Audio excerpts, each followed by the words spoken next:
this is so weird, having a lectern. I'm a performance poet, and I generally don't tend to have lecterns in front of me, so I'm not entirely sure how to react to this.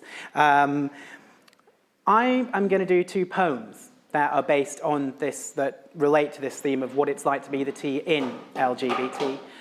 The first one I'm going to do is a poem that I did at Pride Newcastle in 2013, which was a weird Pride to be at as a trans person, because it was a very, very triumphalist Pride, because it was just after we'd had the passing of the equal, or in the United Kingdom south of Scotland anyway, the not so equal Marriage Act of 2013. And there were a lot of people who felt that because of this, we'd basically won.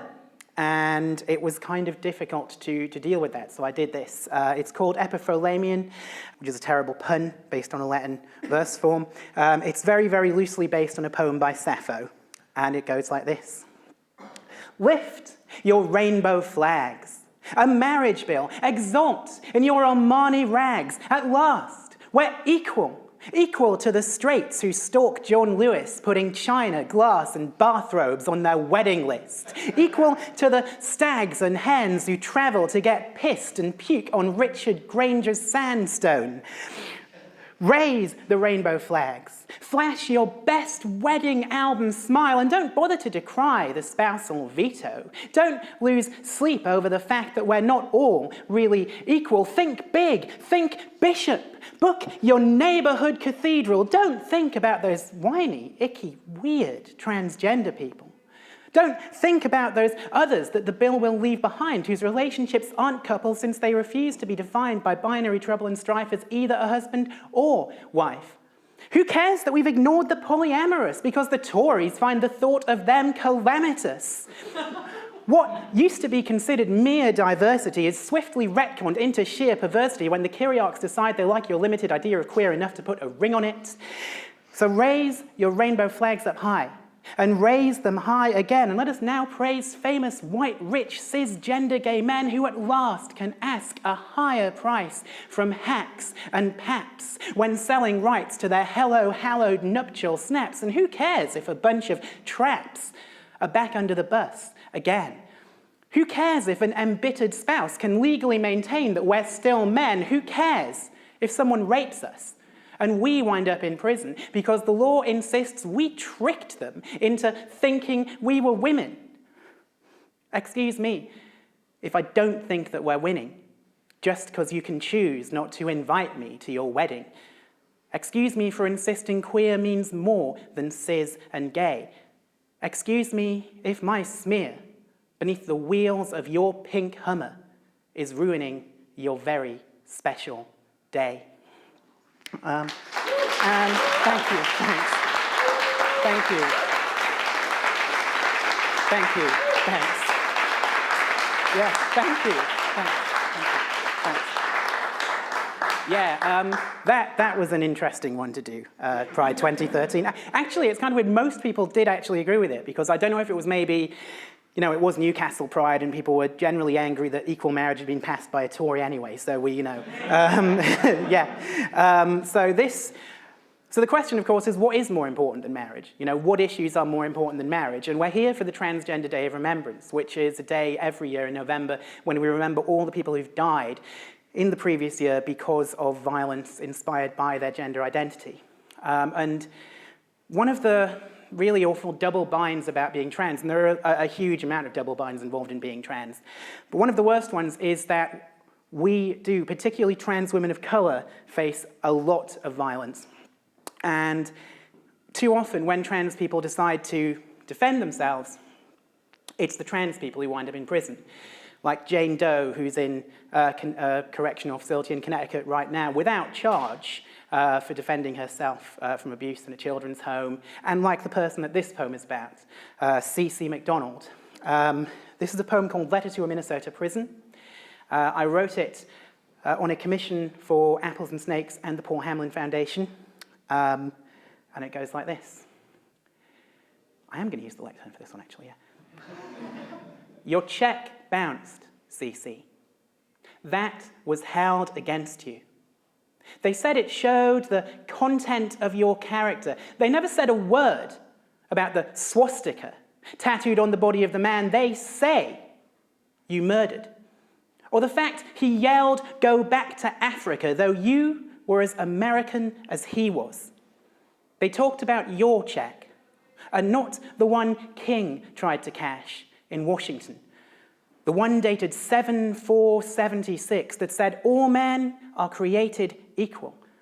In school, they say for men read people, but we know that isn't true. For men read white. For men read male, assigned at birth and happy to be so. For men read Thomas Jefferson, fathering children on his slaves.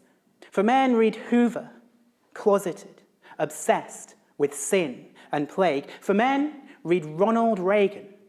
For men read James Earl Ray. For men read us in killers' eyes, the eyes of those who beat Crane Conaway to death, who shot Dione Jones, who gagged Rosita Hidalgo, stabbed her body, slit her throat, who shot Tyrrell Jackson, who shot Coca Williams, who shot Paige Clay in the face, who shot Brandy Martell, who burned Lorena Escalera's house down, choking her with smoke, who shot Tracy Johnson again and again, who stabbed Tiffany Gooden again and again, who shot Deja Jones, who shot Kendall Hampton, who put a gun to Kyra Cordova's head and pulled the trigger. American eyes looked down those barrels. American lives flashed by in the light of those blades. These are only the murders in 2012. These are just the American names. And they are black names and Latino names, the kind that whites turn down when they are written on CVs, that we insist will need ID when passing checks, which, if they bounce, prove criminality. The willingness cold-bloodedly to kill a man. White names can get away with murder. Look at Zimmerman. They say he was threatened. Well, what about you? They say he was frightened. Weren't you frightened too? He carried a gun and you only had scissors.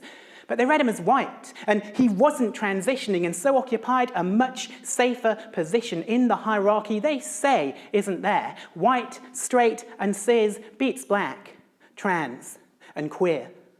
They said all men created equal. They told us for men read people, but we were read wrong when we came into the world. Black or white name. Some nurse, some doctor, branded boy on us. To be named is to be destroyed, to be entered in the register of births, to be erased. We spend our lives like Virginia, dragging around our colonial names, the names in the murder reports, the obituaries. That time in the car when I could barely breathe, I gasped to my ex as she drove me to hospital, make sure they use the right words at my funeral.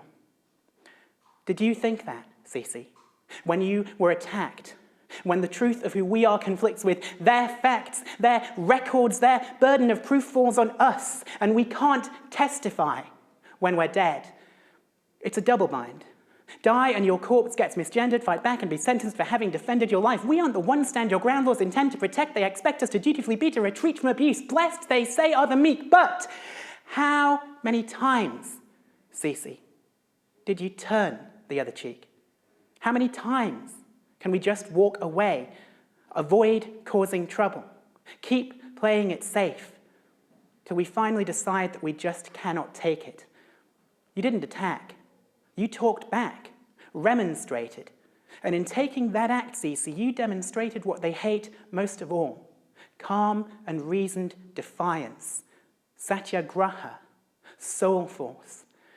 They met it with violence, as they did in Birmingham, Selma, and Memphis. It's true you fought back then, you offered resistance, but comfy white cis folks who style themselves pacifists have no clue what the stakes are. The gunshots which kill us are silenced. You fought. Who wouldn't, in fear of their life? And you won. That's why they hate you, Cece. You survived. And, yeah, thank you.